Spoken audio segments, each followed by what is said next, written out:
The chamber had no windows. That was the first thing Marin Voss noticed when they brought her in, that the most powerful court in the known galaxy had decided it did not need to look outside. She stood in the center of it, alone. The floor was black and polished to a mirror shine, and she could see her own reflection staring up at her from below. Dirty boots, gray cargo jumpsuit with a tear at the left shoulder she had been meaning to patch for 3 weeks. Hair pulled back in the kind of way that says I do not have time for this, which was true, because 3 weeks ago she had been on a freight run between the Veldris moons, and she had not had time for anything since. The ceiling rose so high above her that she could not see where it ended, just dark, curving upward into nothing. Around her, in tiered rows that climbed the walls like stadium seating for the end of the world, sat representatives from 41 species. The Galactic Conclave, the oldest governing body in the Orion Arm, 700 years of treaties and laws and careful, patient order. All of them looking at her. Marin put her hands in her pockets because she did not know what else to do with them. The presiding voice spoke. It was a Vel tall, gray, with 4 arms folded in the particular way Vel folded their arms when they had already made a decision and were performing the courtesy of announcing it. Its translator ran a half-second behind its mouth, which meant every word arrived with a tiny echo, like a statement and its own confirmation. Human designation Marin Voss, cargo operator, 3rd class, registered to the independent freight vessel *Hildur's Luck * out of Earth-controlled space. That's me, Marin said. A murmur moved through the chamber. Apparently you were not supposed to confirm things. You were supposed to wait. She waited. You stand accused, the presiding voice said, of willful interference with a protected navigational corridor, of unauthorized approach to the Keth sanctuary world, of breach of Conclave Directive 47, subsection 9, which prohibits contact with precontact civilizations, and of the death direct or consequential of one Keth observer, designation Yun Oravel, who perished during the incident you caused. The last one landed differently than the others. Marin had known it was coming. The advocate they had assigned her, a nervous pleth with too many teeth who kept apologizing for things that were not his fault, had walked her through the charges 4 times in the holding cell. She had nodded each time. She had understood each time.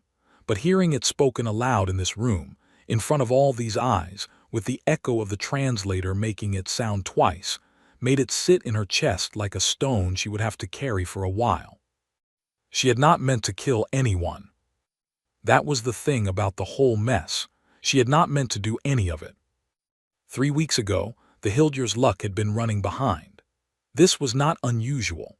The Hildur's Luck was always running behind, because it was a 20-year-old cargo hauler with a navigation system that sometimes forgot what star it was near, and because Marin ran it alone to keep costs down, which meant she was also the mechanic and the cook and the person who had to manually recalibrate the jump drive every time it got confused. She had been in the engine bay, elbow-deep in a coolant line, when the autopilot had put them on a course correction. She had not noticed for 6 hours.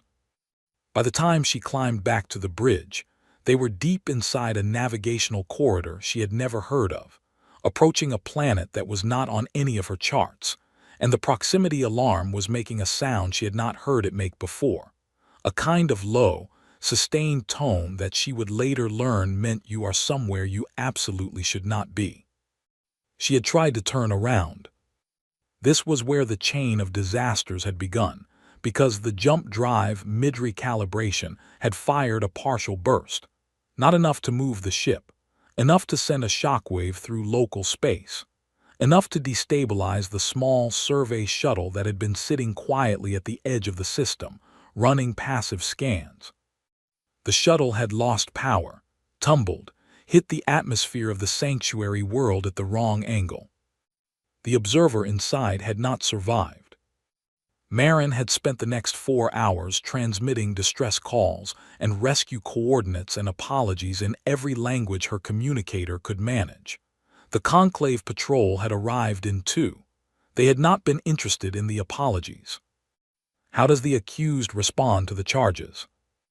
Marin looked up at the presiding voice, then at the tiered rows above her. 700 years of careful, patient order, all of it focused on a woman in a cargo jumpsuit with a tear at the left shoulder. "It was an accident," she said. Another murmur, louder this time. The presiding voice did not change its expression. Vel did not change their expressions. It was one of the things that made them excellent at running courts and terrible at dinner conversation. "The conclave recognizes that intent is a factor in sentencing," it said, "but not in the determination of guilt. The actions occurred. The consequences occurred. The question of intent is relevant only to the weight of the sentence." "Okay," Marin said. "The conclave has deliberated." She had not been present for the deliberation. She had been in the holding cell, listening to her advocate apologize. "The charges are sustained." She had expected that. "The sentence." She had not expected what came next. "Is death." The chamber went quiet, not the polite quiet of people listening. The specific quiet of people who know something significant has just happened and are waiting to see how it lands. Marin stood very still. "Death," she said. "Yes. For an accident. For the consequences of negligence resulting in the death of a protected observer in a protected system, under Directive 47. The Keth people have petitioned for the maximum sentence. The conclave has agreed. The sentence will be carried out in 48 of your standard hours at a facility of conclave designation." Her advocate made a sound somewhere to her left. She did not look at him. She was looking at the presiding voice, and at the rows behind it, and at 41 species arranged in tiers, all watching her with the calm patience of people who have the power to do whatever they want and know it. "Can I make a call?" she asked. The presiding voice tilted its head. This, apparently, was not a question it had heard before. "A communication request." "Yes." "To whom?" Marin looked at it steadily. "Home," she said. There was a procedure for it. There was a procedure for everything in the conclave, forms in triplicate, approval from a subcommittee, verification of the communication endpoint, a 20-minute delay for content review. They gave her 30 minutes in a small room with a communicator and a conclave monitor sitting in the corner who would cut the feed if she said anything considered a security risk, which she had been told included political statements, requests for military action, and what the guidelines called emotional escalation language, which she had not been given a clear definition of and decided not to worry about. She sat down, she keyed in the frequency. It took 4 minutes to connect. Subspace relay from conclave space back to Earth-adjacent frequencies was not a fast process. When the voice came through, it was her sister. Mayor, what's going on? We've been trying to reach you for." "Hey, Lena," her voice came out steady. She was a little surprised by that. "I don't have a lot of time. I need you to do something for me." "What happened? Where are you? The registry says the Hildur's is." "Lena." A pause. "I'm in conclave custody. I'm okay, I'm not hurt, but I need you to call Mom and I need you to call Dad and I need you to tell them." She stopped, started again. "I need you to tell them I said I love them, and I'm sorry about the ship. The Hildur's luck is impounded. I don't think I'll be able to get her back." Silence on the other end. The kind of silence that is a person reassembling themselves. "Marin, what did they do?" It was not a question, the way questions usually are. "It's done," Marin said. "It was a fair trial. I made a mistake and someone died and—" "What did they do?" The monitor in the corner shifted. Emotional escalation language. Marin held up a hand toward the monitor, "Give me a second," and leaned closer to the communicator. "They sentenced me to death, Lena, in 48 hours. I just wanted to say. I'm going to the embassy." There isn't. I'm going to the embassy right now. I'm waking up Director Harlan. I'm calling the UN liaison office, and I'm calling Dad's old contact at ESA, and I'm. Lena, her voice went very quiet. They're the Galactic Conclave. They're 700 years old. They have a fleet that makes ours look like bathtub toys. There's nothing. You told me something once, Lena said. Her voice had gone quiet too, quiet and flat and very certain. You told me humanity didn't survive 40,000 years of everything trying to kill us by giving up. Marin did not say anything. I'm going to the embassy, Lena said. Tell me the case number. Marin told her the case number. The monitor stood up, reached over and ended the call. 48 hours. She lay on the narrow cot in the holding cell and looked at the ceiling and thought about the Hildur's luck asterisk, sitting impounded in some conclave dock with its navigation system, probably arguing with itself about where it was. She thought about her mother's kitchen on a Sunday, the specific smell of it, coffee and something baking and the radio playing something old. She thought about the Keth observer, Yun Oravel, whose name she had not known until today, who had been doing a job, who had been sitting quietly in a survey shuttle at the edge of a system, not bothering anyone. She thought about that for a long time. Outside the holding cell, the Galactic Conclave continued its work. Forms filed, procedures followed, committees met. 41 species conducting the business of 700 years of careful, patient order. None of them were thinking about Earth. That was the thing about the conclave. It was very old and very large and very certain of itself. It had seen species rise and fall and fold back into the dark. It had managed wars and plagues and the kind of slow political crises that take a century to resolve. It had never, in 700 years, been surprised by anything. It was not thinking about Earth.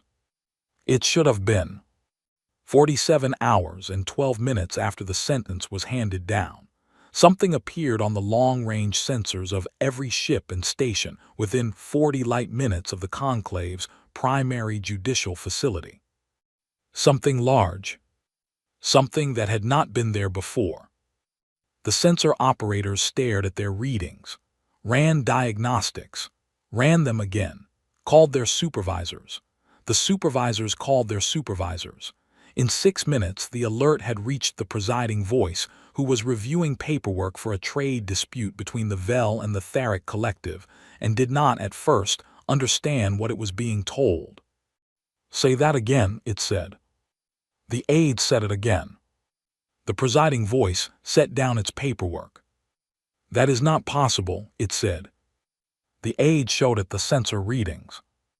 The presiding voice looked at the readings for a long time. Then it stood up, which Vel only did when something was serious enough to require their full height. Get me the full conclave, it said. Now, every representative, emergency session. It paused. And someone go to the holding cell, it said. Do not carry out the sentence. The aide hesitated. The execution is scheduled. I am aware of when it is scheduled. The presiding voice's 4 arms unfolded and refolded in a way that did not have a translation, but communicated something close to I have just understood that I may have made a very significant error. Do not carry it out. Because on the sensors, on every ship, at every station, verified and re-verified and impossible, and there, a planet had appeared. A blue-green planet. Third from its star. Except its star was 40 light-years away, and the planet was here, hanging in local space like it had always been there, like it had not moved at all, like the question of how was a problem for someone else. Like it was waiting. The emergency session convened in 11 minutes. This was, by conclave standards, essentially instantaneous. Normal sessions were scheduled 3 weeks in advance. Subcommittee hearings required a minimum of 5 business days. The last true emergency session had been called 62 years ago, when the Theric Collective had accidentally fired on a Vel research station, and everyone had needed to be in the same room before someone did something permanent. 11 minutes, every representative. Most of them were still adjusting their translator feeds and finding their seats when the presiding voice began speaking. "We have an anomaly," it said. On the display behind it, a screen large enough to show a star system in real scale, the sensor data played on loop. The empty patch of space. Then the planet. Then the planet again, because it was still there, and sensor arrays don't know how to be subtle about the things they find alarming. The chamber made noise. The presiding voice let it go for 4 seconds, then did not let it go anymore. "The object is confirmed as a Class M terrestrial world, nitrogen-oxygen atmosphere, liquid water surface, consistent in mass and composition with records on file for the human homeworld designation Earth." It paused. "Current position, 600,000 kilometers from this station. Stable orbit. No propulsion signature detected. No weapons lock detected. No communication received." More noise, louder. "How?" said the Duran representative, who was short and dense and had a habit of cutting to the center of things. It was both their greatest diplomatic asset and the reason they were never invited to social functions. "We do not know," the presiding voice said. "How does a planet move?" "We do not know. Planets do not move." "This one did." The Duran representative sat back and was quiet, which was the Duran version of being profoundly unsettled. The Vel representative from the science division different from the presiding voice. The conclave had many Vel, the way a very old institution accumulates the species that are good at running very old institutions, raised 2 of its 4 arms. "We are running continuous analysis. The planet shows no signs of artificial propulsion, no engine signature, no energy discharge consistent with any known drive system. It stopped, started again. It simply is here." "Things don't simply appear," said the Theric representative. "This one did."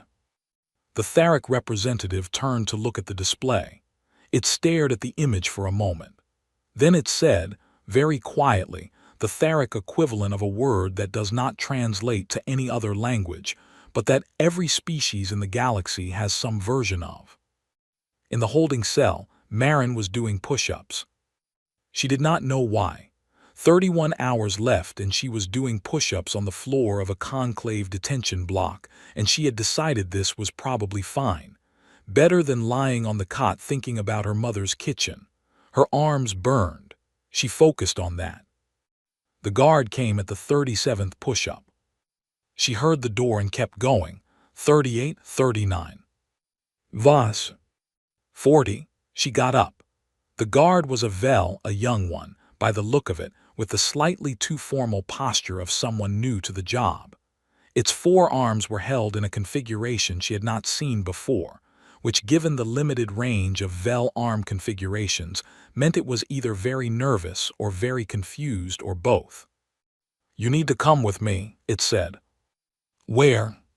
"The presiding voice wants to speak with you." Marin looked at it. "The execution isn't for another."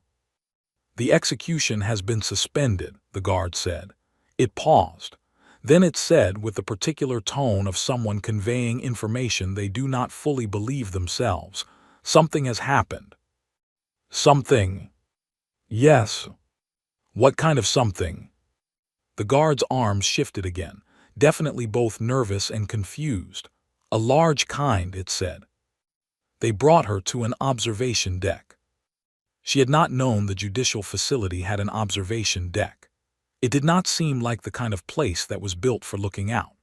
But there it was, a long gallery with a curved transparent wall, and a view of local space that went from the left edge to the right edge without interruption, and every conclave aide and off-duty guard and facility worker who could find a reason to be there was pressed up against that wall looking out. They parted to let her through. She walked to the glass. She looked out.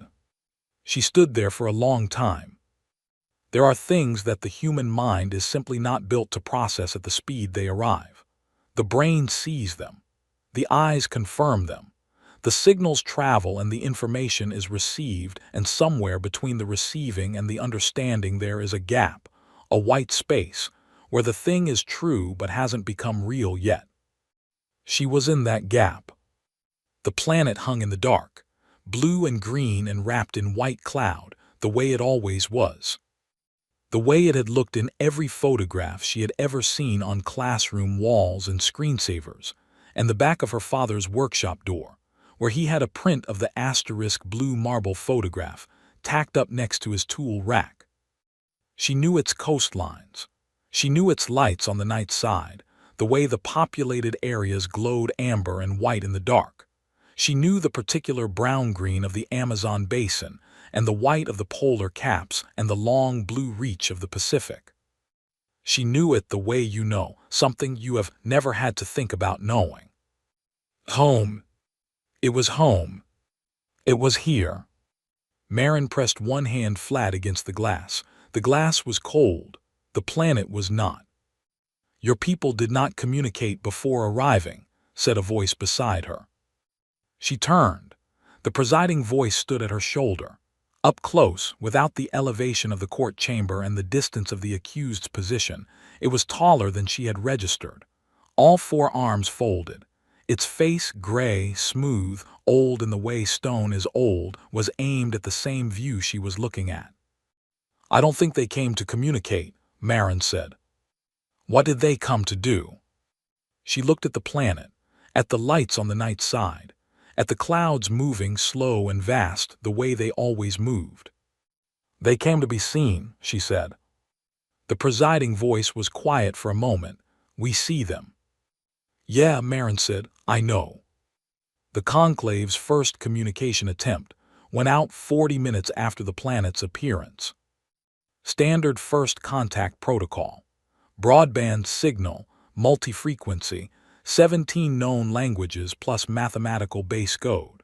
The kind of thing the conclave had developed over centuries of meeting new species, calibrated to be received and understood by any technological civilization above a certain threshold.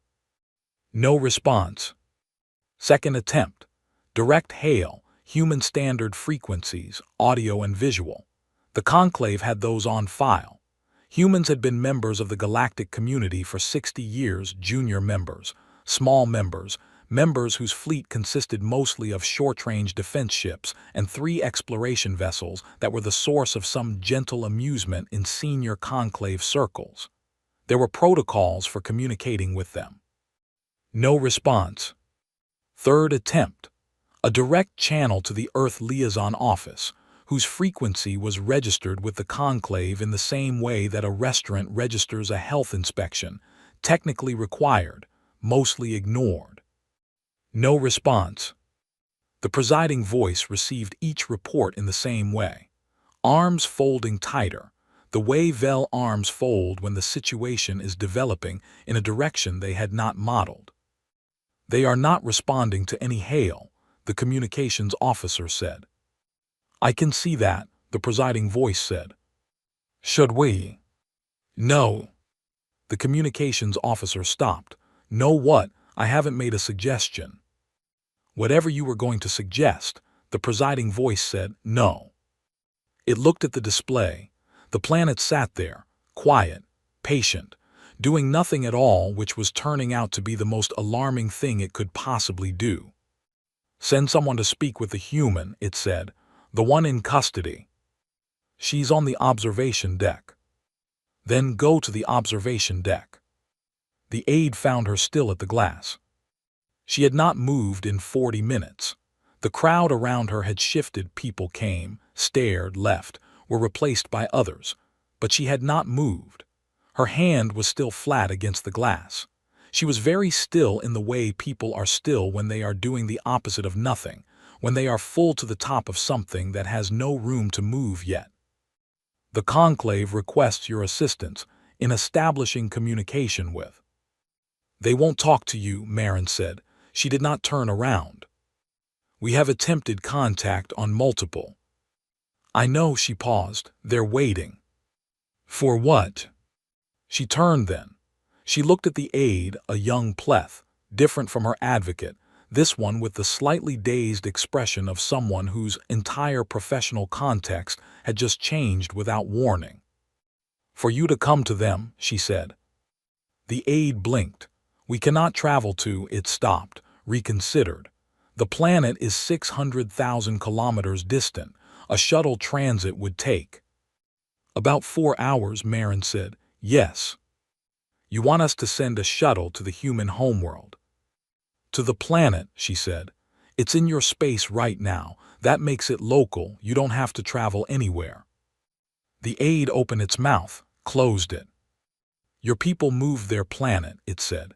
Its voice had something in it she had not heard from a pleth before. Something close to awe, except smaller and more fragile, like awe had not quite taken its full shape yet and was still deciding how large to be. They moved their planet here. Marin looked back out at the glass. At the lights on the night side. At a city, somewhere in that amber glow, where her sister was probably still on the phone, calling people, waking people up. Her sister who did not give up on things, who had learned that from a woman who had learned it from a mother who had learned it at some point in the long, difficult chain of survival that stretched back 40,000 years. Yes, Marin said. How? She thought about it. Not the physics, she didn't know the physics. No one had explained the physics to her. Probably no one was going to explain the physics for a while. She thought about the question underneath the question. The one the aide was actually asking. Have you ever, she said slowly, had someone you love in danger, and you knew you couldn't fix it, and you just had to do something because standing still was the one thing you absolutely could not do? The pleth aide was quiet. That, Marin said, that's how. She turned back to the glass. Go tell the presiding voice it needs to get on a shuttle, she said. I'll come with you. They'll want to see me. How do you know? She almost smiled. It was not a large smile. It was the kind of smile that sits at the back of something much larger and more complicated. Because they came all this way, she said. They're going to want to know I'm okay. The shuttle bay was quiet when they left. No ceremony. No guard of honor. Just the presiding voice and 4 aides and Marin Voss in her cargo jumpsuit with the tear at the left shoulder, walking aboard a conclave transport shuttle like it was an ordinary thing. Behind them, in the observation gallery, hundreds of faces from 41 species watched the planet. The planet did not move. It did not hail them. It did not threaten. It hung there in the dark, blue and patient, 600,000 kilometers away, doing nothing except being exactly as large as it was and exactly as present, which was turning out to be sufficient. The shuttle launched. From the observation gallery, someone, no one ever found out who, said something in a language that translated roughly as, they did not send soldiers.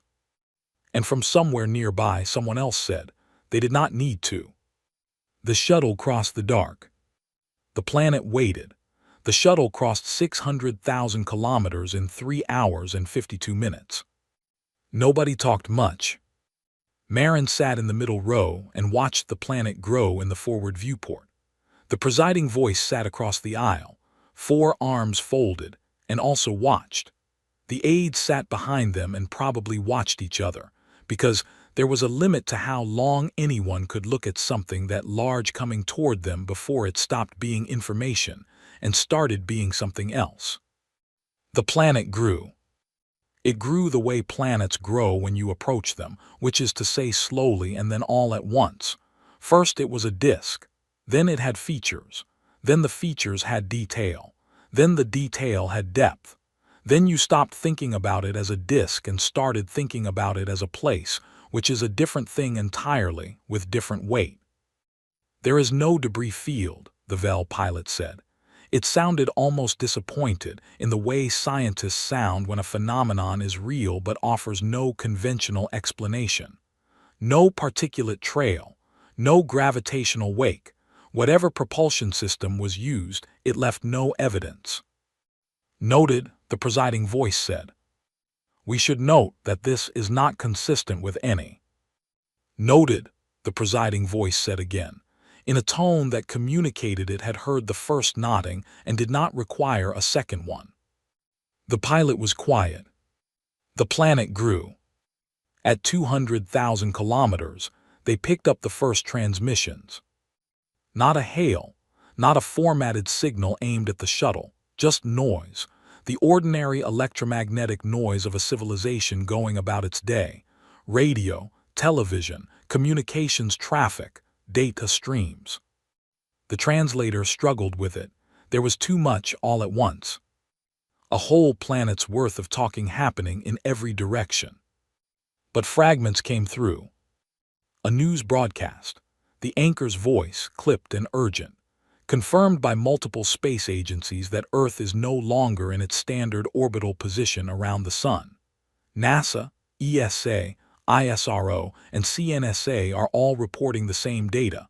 We are currently in transit, location confirmed as Conclave Judicial Space, approximately 600,000 kilometers from the detention facility where.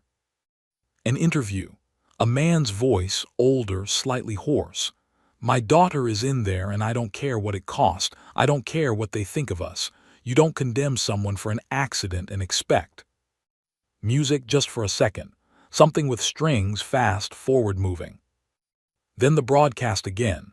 Governments are reporting that the mechanism of transit is classified at this time, with a joint statement from 15 space agencies saying only that the technology has been, quote, in development for some time. No casualties reported from the transit event. Civilians are asked to remain calm. The Prime Minister is expected to address. The presiding voice had stopped looking at the planet. It was looking at the translator output. They moved their entire population, it said. 8 billion people, one of the aides confirmed. Its voice had the quality of a person reading a document they are not sure is real. To make a point. The aide did not say anything. The math was sufficient. They moved 8 billion people across 40 light years, the presiding voice said slowly, to retrieve one cargo worker. Marin was looking out the viewport. Her face was reflected faintly in the glass over the approaching planet, like a double exposure, like she existed in two places at once. Third class, she said. She did not say it loudly. What? Cargo operator, third class, she said. You said it in the verdict. Just making sure we're all working with the same information. The presiding voice looked at her. They moved their planet, it said, for a cargo operator third class. Yes, Marin said. Silence. Why? She turned from the window. She looked at the presiding voice, at its gray, composed face, at its forearms folded in the configuration she was beginning to understand meant, I am waiting for information I did not know I needed. And she thought about how to answer that. She thought about her sister's voice on the communicator. I'm going to the embassy. No hesitation, no calculation, just the immediate certainty that something had to be done. She thought about her father's voice in the broadcast fragment, the hoarseness of it. He had probably been awake for 3 days. She thought about whatever meeting had been called, somewhere on Earth, in some room she would never see, in front of people whose names she didn't know, where someone had stood up and said, we can do this, and other people had said then, let's do it, and nobody had apparently spent very much time on should we. Because she's one of us, Marin said. The presiding voice waited. That's it, Marin said. There's no bigger reason. She's one of us and you were going to kill her and we don't. She stopped, started again. We don't leave people. You are a small species, the presiding voice said. It was not cruelty, it was fact. 60 years in the community, junior membership, limited fleet presence, the resources required to move a planet. Are apparently things we had, Marin said. You were hiding this capability. We were saving it, she said. Those are different. Another silence, longer. The planet was very close now. She could see the curve of the atmosphere, the thin, bright line of it where the sunlight caught. She could see storms in the southern hemisphere, big slow spirals of white. "There is a question," the presiding voice said, "that the full conclave is going to need answered." Marin waited. "What else are you hiding?" She looked at the planet for a moment, then she looked at the presiding voice. "Saving," she said. They entered orbit. Standard approach, one orbit, the pilot calling out altitudes with the steady professionalism of someone who had trained for a great many scenarios, and found that training was the only thing keeping them from the alternative. From orbit, Earth was everything it always was. Marin had seen it from orbit before. She was a cargo operator. She had launched and landed many times, but she had always seen it from Earth's orbit, from the planet's own space, the moon hanging off to one side and the familiar star patterns behind. Here it was different. The star patterns were wrong.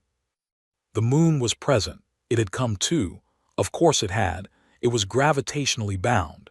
It had no choice, which meant someone had accounted for it, which meant someone had sat down and done the math on moving not just a planet but a planet and its satellite, and managed the gravitational relationship between them for the duration, and Marin decided to stop thinking about the engineering, because it was the kind of thing that, if you looked at it directly, became too large.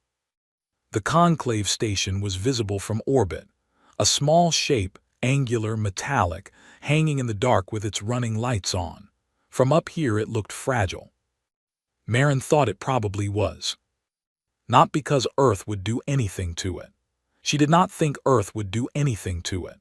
But things look fragile when you are standing next to something much larger, and the conclave station, which she was sure was very impressive by most standards, was standing next to something very much larger than it was used to. "We are receiving a communication request," the pilot said.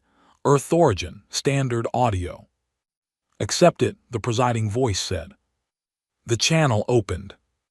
A voice came through, female, mid-range, calm in the specific way of someone who has practiced being calm for this moment and is very committed to the practice. "This is Director Amara Osei of the Earth Conclave Liaison Office, speaking on behalf of the United Earth Government." A pause. "We note that the shuttle approaching our position contains our citizen, Marin Voss." "That is correct," the presiding voice said. "We would like her returned." "We are," the presiding voice paused. This was unusual. Vel did not pause mid-sentence often. "We are approaching to discuss the situation." "The situation," the director said, "is that you sentenced our citizen to death for an accident, and we would like her returned." "The conclave verdict is not binding on Earth," the director said. Her voice did not rise. It stayed very level, which was doing a great deal of work. "We recognize conclave jurisdiction in matters involving conclave members. We do not recognize capital sentencing for our citizens for non-criminal negligence. This is not a new position. It is in the charter we signed 60 years ago, subsection 12, paragraph 4. We have always held this position. We simply had not previously had occasion to make it clear in a way that was easy to understand." A pause. "We trust it is clear now," the director said. The presiding voice looked at Marin. Marin looked at her hands. "I'd like to go home," she said, quietly enough that only the presiding voice could hear it. The presiding voice was quiet for a moment. Then it said, into the open channel, "We would like to discuss the terms of the detainee's release, and also the broader question of—" "Director," Marin said, leaning forward toward the communicator, "it's me, I'm okay." A silence on the channel. When the director spoke again, the careful calm had something different in it. Something that was not calm but was being held in the same shape as calm. "Marin Voss, are you unharmed?" "Yes." "Are you being held under duress?" "No, I'm on a shuttle I'm looking at. I can see the Sahara from here." Her voice caught on something small. She pushed through it. "I can see the Sahara." Yes, the director said. We brought it with us. Marin pressed the back of her hand against her mouth for a second. Just a second. I know, she said. The negotiation took 6 hours. Marin was not in the room for most of it. They put her in a side cabin on the shuttle with a meal that was not quite right but was trying to be. And she ate most of it and slept for 2 of the 6 hours, which surprised her but probably shouldn't have, because her body had been running on the chemical equivalent of try not to die for 3 weeks, and it had opinions about the availability of sleep. Through the closed door she could hear voices, the presiding voice, the director on the channel, occasionally other voices from the conclave, occasionally her advocate who had apparently been invited and who was probably still apologizing for things. She did not try to hear the words were for later. For now she sat in the narrow cabin with her back against the bulkhead and looked through the small porthole at the planet. At home. Here. Impossible and here. She thought about the engineering meeting where someone had said we can do this. She thought about the vote. There must have been a vote, or something like one. 8 billion people don't just move without some kind of consensus. You don't relocate a civilization without at least a conversation. And she tried to imagine that conversation. Tried to imagine sitting in that room. Someone standing up and saying we can bring the planet to her. And people saying yes. Not because of who she was nobody. A cargo operator, 3rd class, with a ship she couldn't afford to maintain and a navigation system she'd been meaning to replace for 2 years. She had not done anything remarkable. She had made a mistake, and a person had died because of it, and she would carry that. She would carry it for the rest of her life, however long that turned out to be. But someone had stood up in a meeting and said bring the planet, and people had said yes. Not for her, for the idea of her, for the idea that you do not leave your people, for the idea that it does not matter if they are nobody, it does not matter if they are 3rd class, it does not matter if the resources required are vast and the precedent is enormous and the political complexity is staggering. You don't leave your people. She thought she understood, sitting in the narrow cabin, what the conclave did not yet understand about humanity. What the conclave, 700 years old, 41 species, vast and patient and very certain of itself, had not had occasion to know. They were not a small species. They had been acting small. For 60 years since first contact, they had been quiet and deferential and careful because they were new to all of this, and the galaxy was very large and very old, and it seemed like the right approach. Stand in the corner. Learn the rules. Don't make trouble. But they were not small. They had been on this planet for a very, very long time, and everything had tried to kill them, and they were still here. They had built the atom and split it. They had walked on their moon. They had survived ice ages and plagues and the kind of conflicts that flatten civilizations, and each time they had come back and built something more complicated. They were not small. They had been holding it quietly. The porthole framed the planet. The Sahara was on the far side now. She could see the eastern coast of South America, the green-brown of the interior, the white peaks in the south. She pressed her palm flat against the porthole glass. Cold. The planet was not cold. 6 hours after it began, the cabin door opened. Marian Voss, the presiding voice said. She turned. Its arms were in a configuration she had not seen before. All 4, slightly open, slightly away from its body. She did not know what it meant. She would learn later that it was the configuration VEL used when conceding something they had not expected to concede. You are released, it said, into the custody of the Earth liaison, pending further negotiation regarding the broader legal questions. Okay, she said. The conclave also. It paused again. Another unusual pause. The conclave extends formal acknowledgement to the government of Earth for the clarity of their communication. Marian stood up. You can just say it, she said. Say what? She picked up her jacket from the bunk. That you didn't know.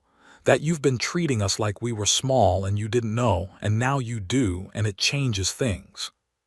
The presiding voice stood very still. You can say it, she said. I won't tell anyone. It looked at her for a long moment. Then something moved through its expression, just a flicker, barely visible, that Maren could not name in any language she knew. But that felt, from where she was standing, like a very old institution updating a very old assumption. We did not know, it said. No, Maren agreed. You didn't. She walked past it, toward the front of the shuttle, toward the planet in the viewport, toward home. You do now, she said. She came through the airlock into the dock on Earth's orbital station, and her father was there. This was not part of anyone's plan. The dock was supposed to be a controlled environment, liaison staff only, security personnel, Director HFY and her team. There was a whole protocol for the handover, a checklist of steps, forms that needed to be signed in the right order. Her father was not on any checklist. He was standing at the back of the dock bay in a jacket she recognized, old brown leather, elbows worn through, the one he wore when he drove long distances. And he was holding a paper cup of coffee that had gone cold a long time ago because he had not been drinking it, just holding it. And when he saw her come through the airlock, he put the cup down on the nearest flat surface and crossed the dock in about 6 steps. She was not aware of deciding to move toward him. She was just suddenly moving. It was not a clean reunion. He was too tall and she ran into him at the wrong angle, and there were security personnel in the way who had to step aside fast. And he said her name once and she did not say anything, just held on. And that was all of that for a while.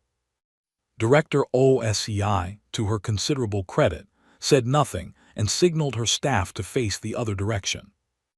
The presiding voice, who had come through the airlock behind Maren and was technically still present in this space, went very still in the way VEL goes still when they are witnessing something they do not have a cultural category for, and are in the process of building one from the evidence in front of them. It watched. It did not look away. The formal debrief happened 2 hours later in a conference room on the orbital station. Maren sat on one side of the table. Director HFY sat next to her. Her father had been given a chair slightly to the left and behind, close enough to be present and far enough to signal that this was official, and he sat in it with the jacket on and his hands folded and said nothing, which was one of the things he was very good at when he chose to deploy it. The presiding voice sat across the table with 2 of its aides. Another VEL from the Conclave Science Division had joined them, and a representative from the KETH people, small, dark, very quiet, who had not spoken yet and seemed to be there primarily to witness. Director HFY began. I want to establish the legal position first, she said. She set a document on the table, physical paper. Maren noticed that. Earth's position has always been that conclave capital jurisdiction does not extend to Earth citizens for non-criminal acts. Negligence resulting in accidental death is a civil matter under Earth law. It is not a capital matter. It has never been a capital matter. The conclave's legal framework, one of the aides started, is not our legal framework, the director said. We are associate members of the conclave. We agreed to participate in conclave arbitration for trade disputes and navigational violations. We did not agree to capital sentencing. The documents are very clear on this. We have always been very clear on this.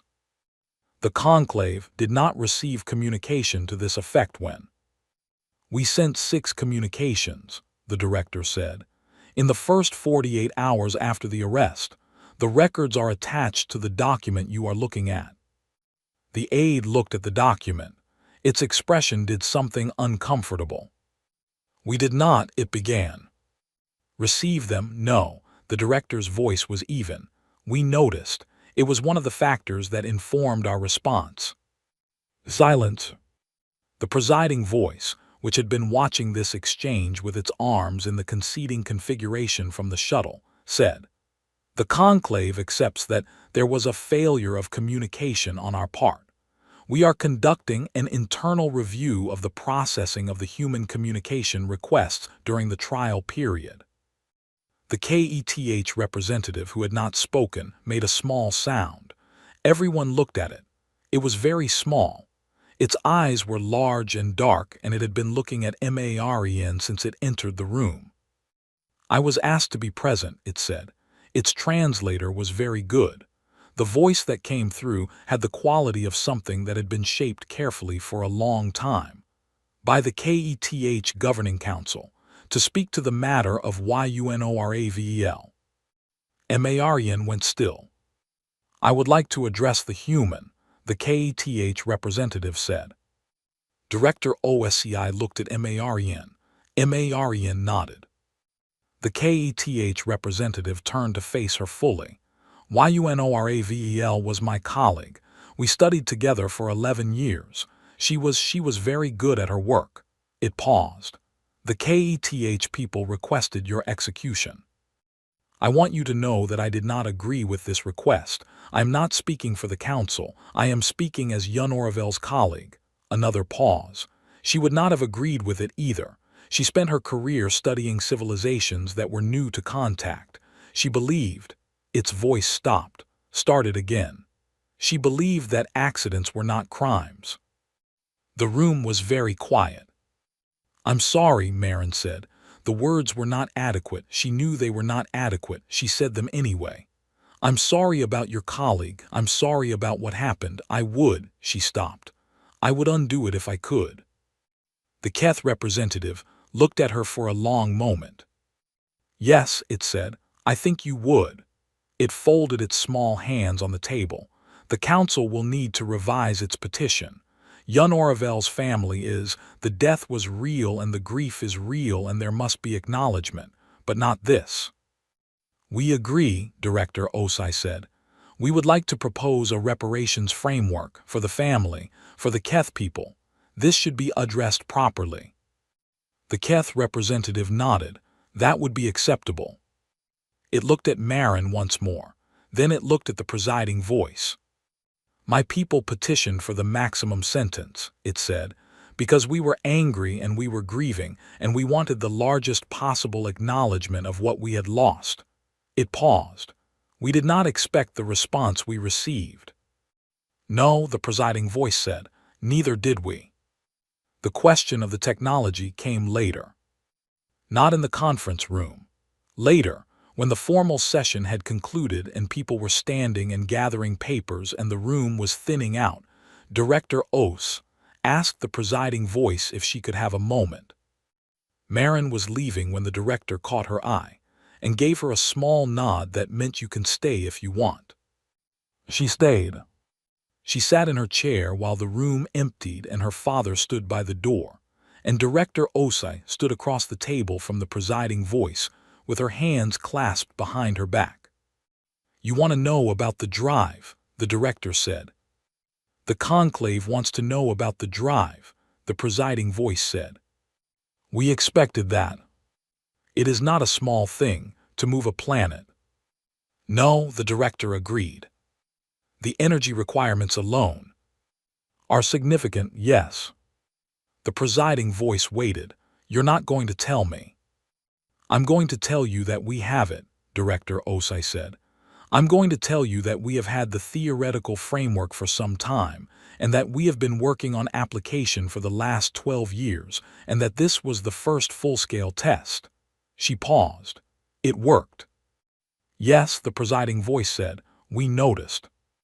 The details are not something we're prepared to share at this time. That position may change as our relationship with the conclave develops, but at this time—" "You don't trust us," the presiding voice said. The director tilted her head. "We are new members," she said. "Junior members. We have been careful. We are still being careful." She looked at the presiding voice levelly. "You sentenced one of our citizens to death for an accident and didn't receive 6 of our communications.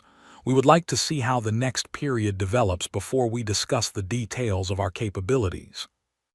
The presiding voice was quiet for a long time. "That is," it said finally, "a reasonable position." "We think so." "I have a question," the presiding voice said. "Not for the record, not for the conclave minutes." "Ask it." "How many of your people voted," the presiding voice said, "to move the planet?"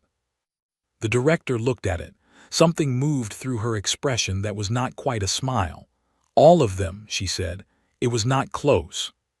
The presiding voice absorbed this. 8 billion people, it said, all of them for one person. "For the principal," the director said. "She just happened to be the one who needed it this time." She just happened to be the one who needed it this time. Marin was walking the corridor of the orbital station 2 hours later, back toward the dock, back toward the transit shuttle that would take her down to the surface, and those words were walking with her. She just happened to be the one. She had been turning it over since she heard it, the way you turn a stone over in your pocket, not to examine it, just to feel the weight of it. She had not done anything to deserve being saved. She had not been brave in her holding cell.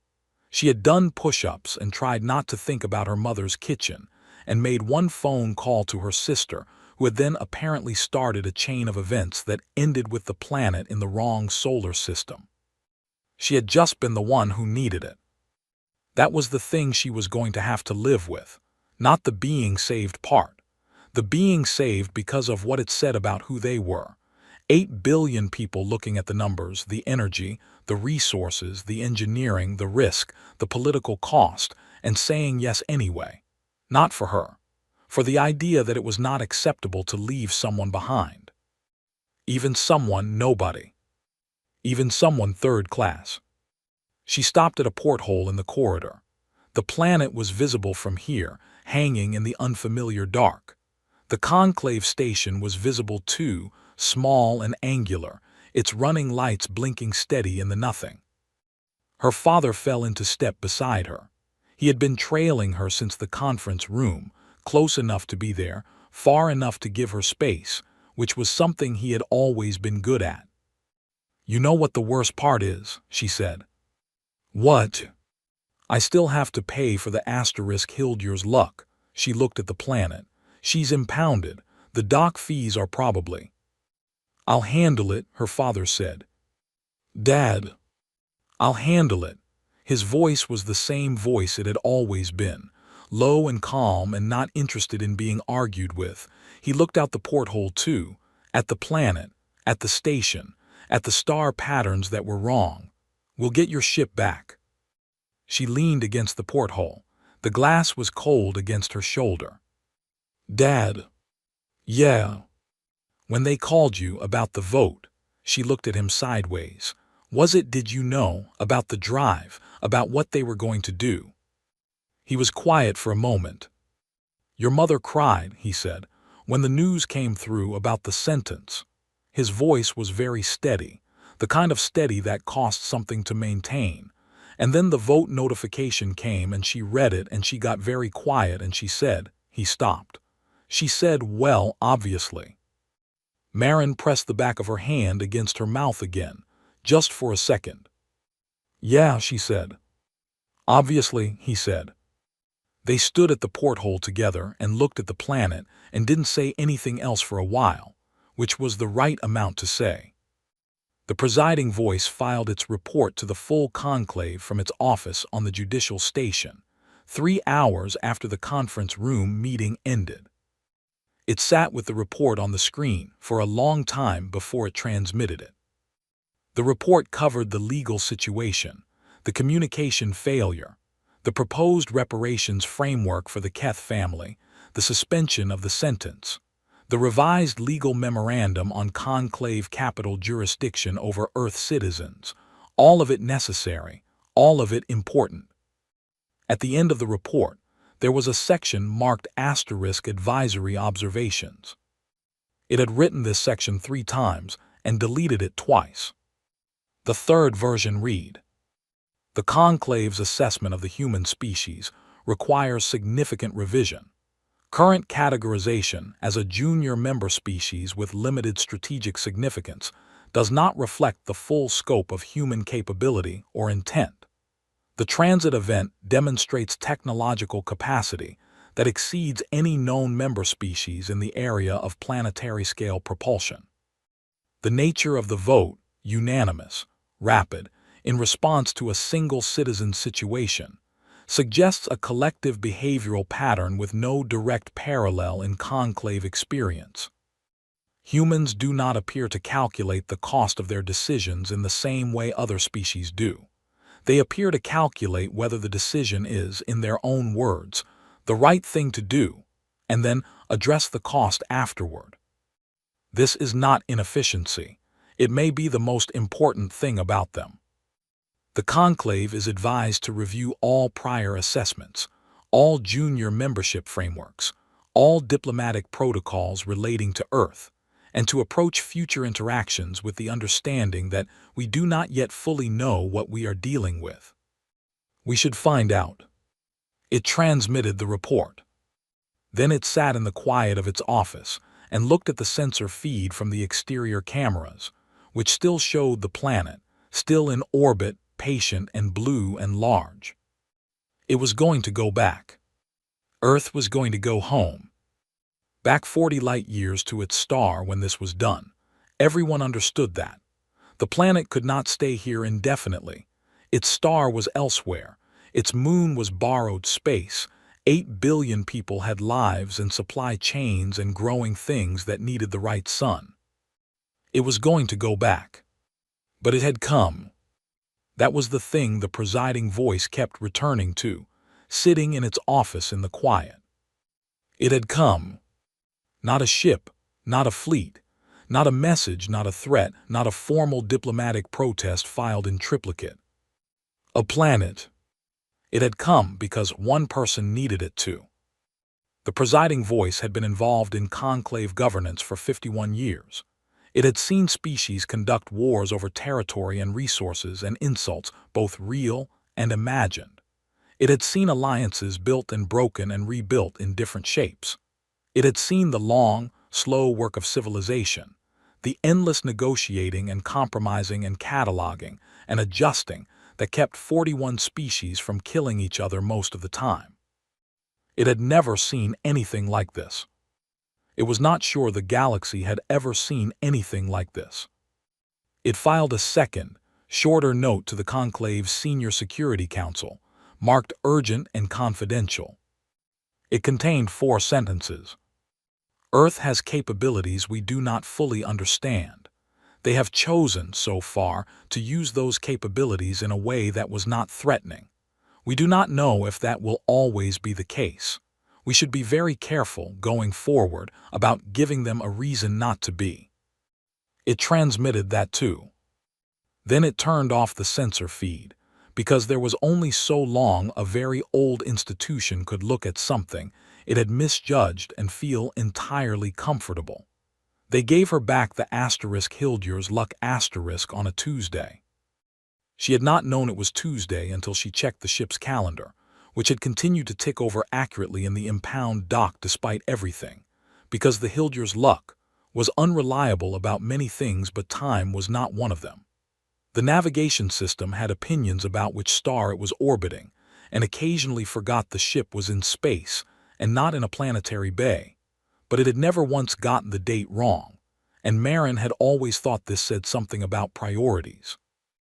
The impound dock was on the Conclave station. She walked through it alone. Her father had gone back to the planet 3 days ago. Her sister had never left it.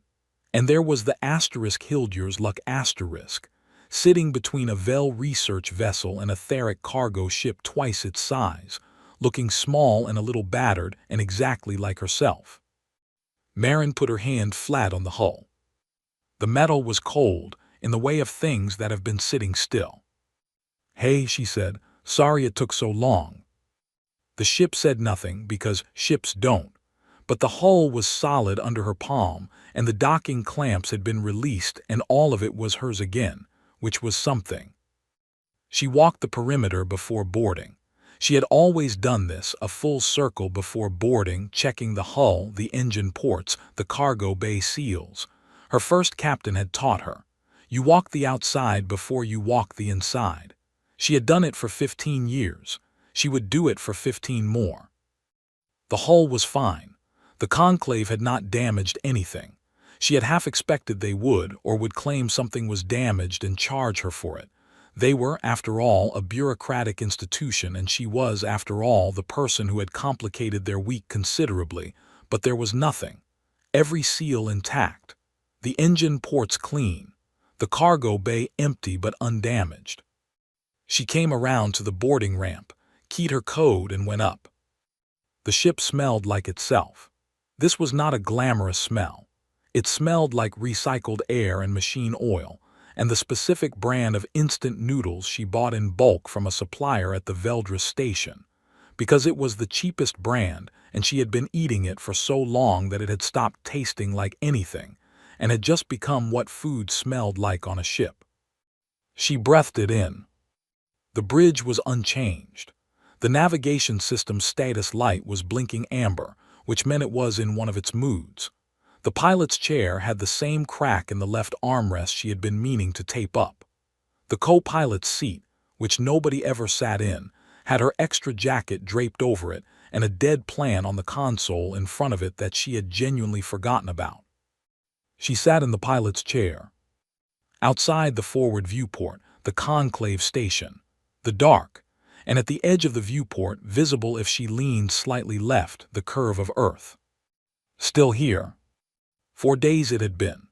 Earth was staying until the reparations framework was finalized and signed, which Director Osa had said would take another 2 days at most. Then it would go back. The engineers had filed the return trajectory 2 days ago, same process in reverse, same energy expenditure, same careful management of the gravitational bond with the moon, same everything. 8 billion people going home. But not yet. Marin leaned left and looked at the planet. The debrief with Director Osa had been thorough. 3 sessions over 3 days, each one covering a different dimension of what had happened and what it meant. Legal, diplomatic, personal. Marin had answered every question as honestly as she could, which was not difficult because she had not done anything strategic. She had done what was in front of her. She had survived. On the 3rd day, Director Osa had asked her one question that was different from the others. What do you think they understand about us now that they didn't before? Marin had thought about it for a while. That we mean it, she said. The director had waited for more. When we say we don't leave people, Marin said. They thought it was a slogan, something you put on a banner. Every species has things like that, things you say about yourself that aren't quite true, that are aspirational, that you believe when it's easy and file away when it isn't. She paused. They thought we were like that, junior members, 60 years in, still figuring out how things work. Small fleet, quiet profile, no apparent strategic significance. She looked at her hands. They thought we were saying it. And now, the director said. Now they know we mean it every time, Marin said. And they don't know how many other things we mean every time. That's the part that I think, that's the part they'll be thinking about for a while. The director had nodded slowly, made a note. Then she had looked at Marin across the conference table and said, You should know, the vote wasn't unanimous. Marin had looked up. Most people voted yes, an overwhelming majority, but it wasn't unanimous.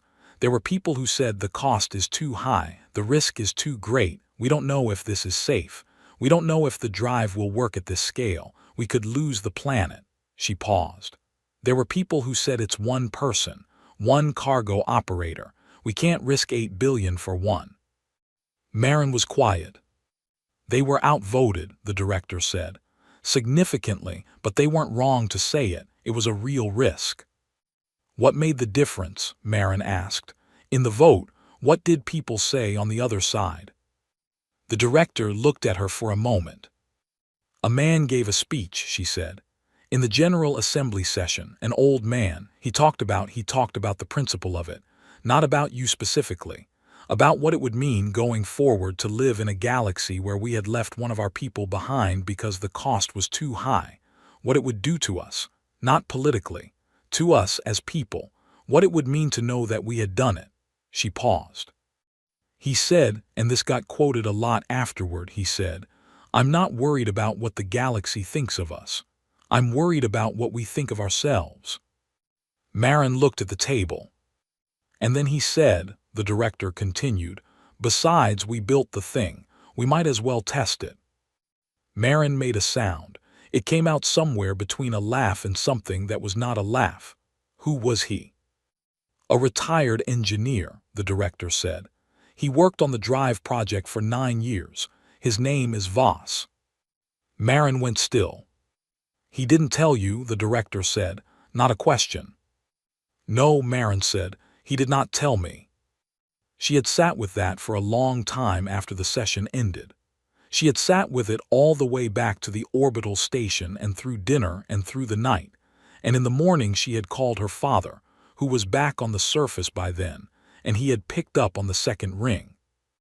"You were on the Drive project," she said. A pause.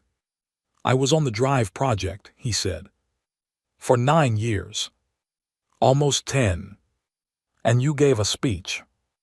"I gave a speech," he said. "It wasn't a very good speech.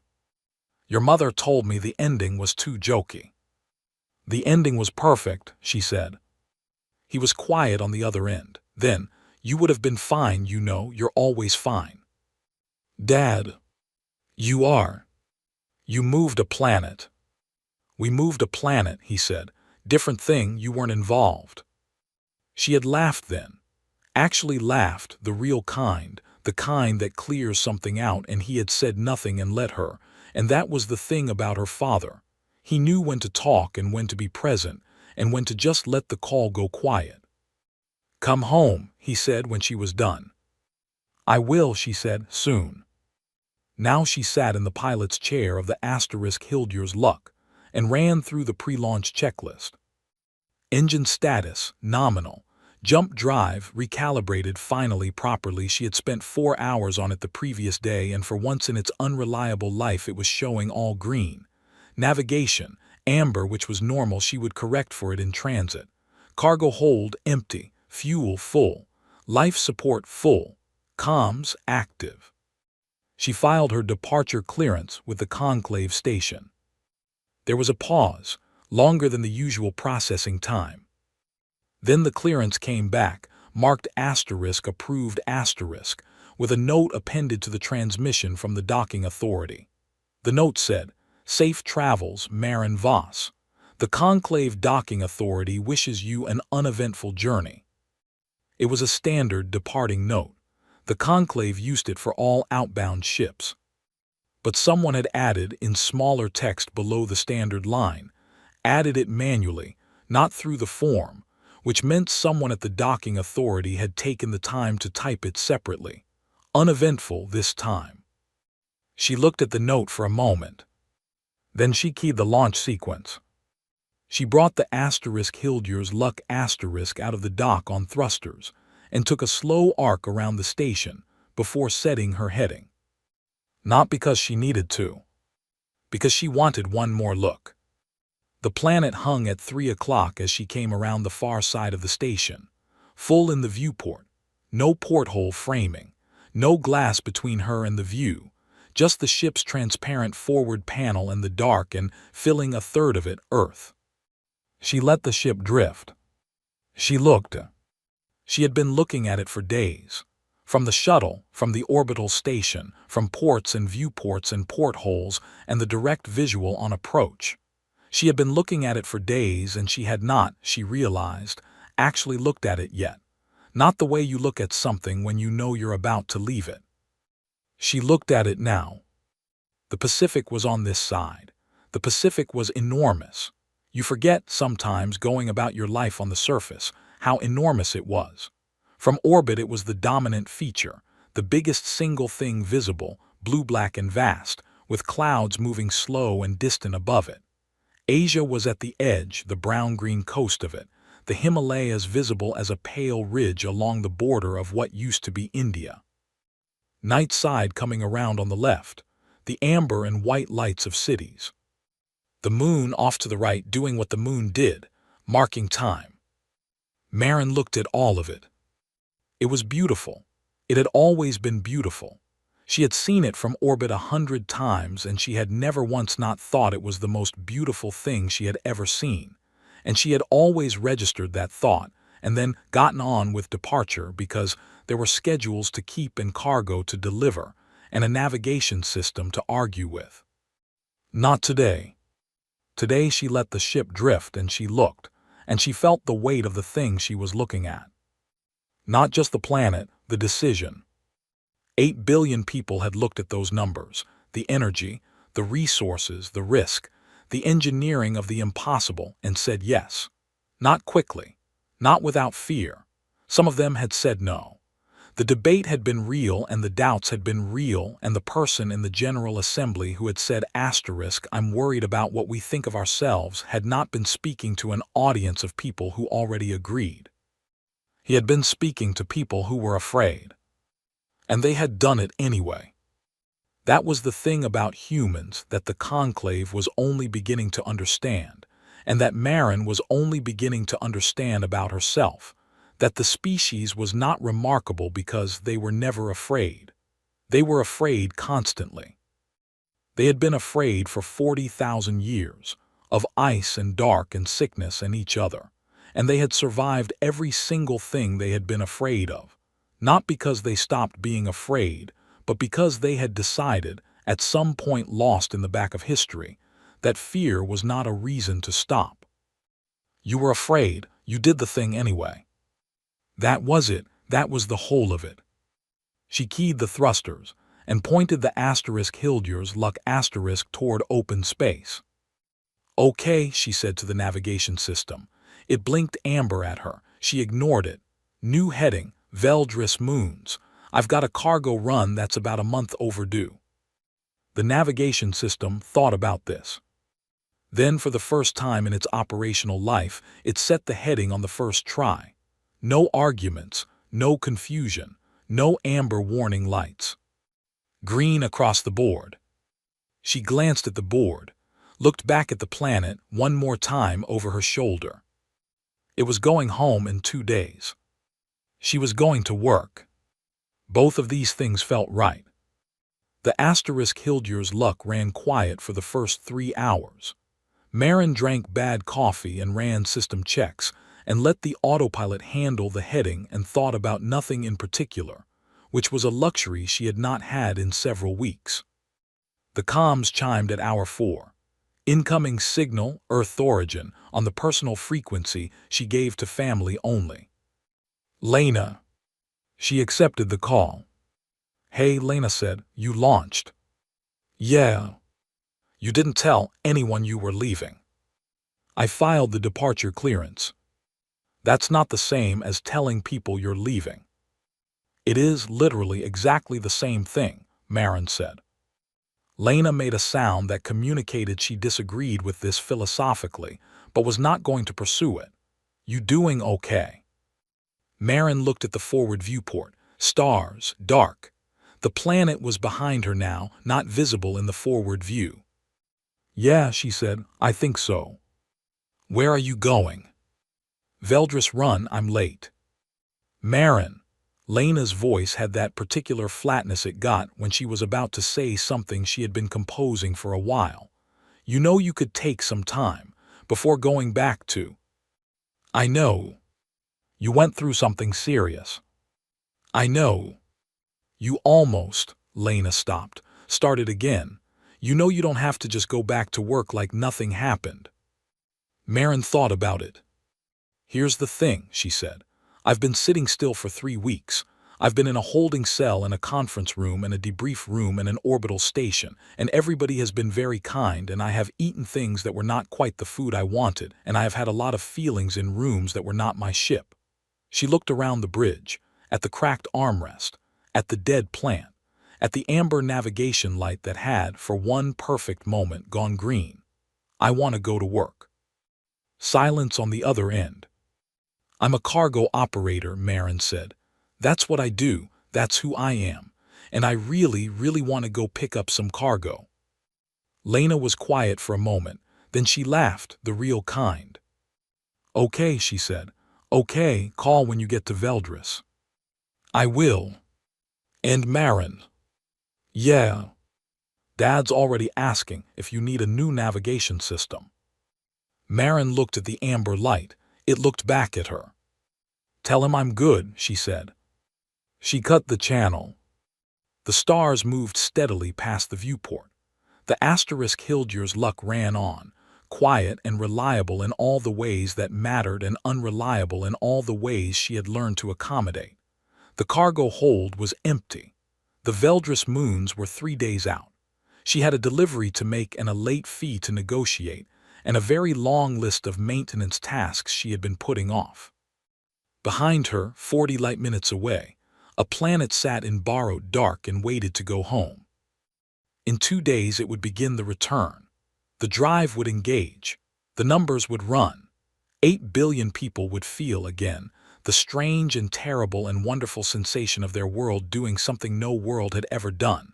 And then they would be back in their own solar system, third from their own star, where they had always been, where they would go on being, a small blue-green planet orbiting quietly, doing nothing that looked remarkable from the outside.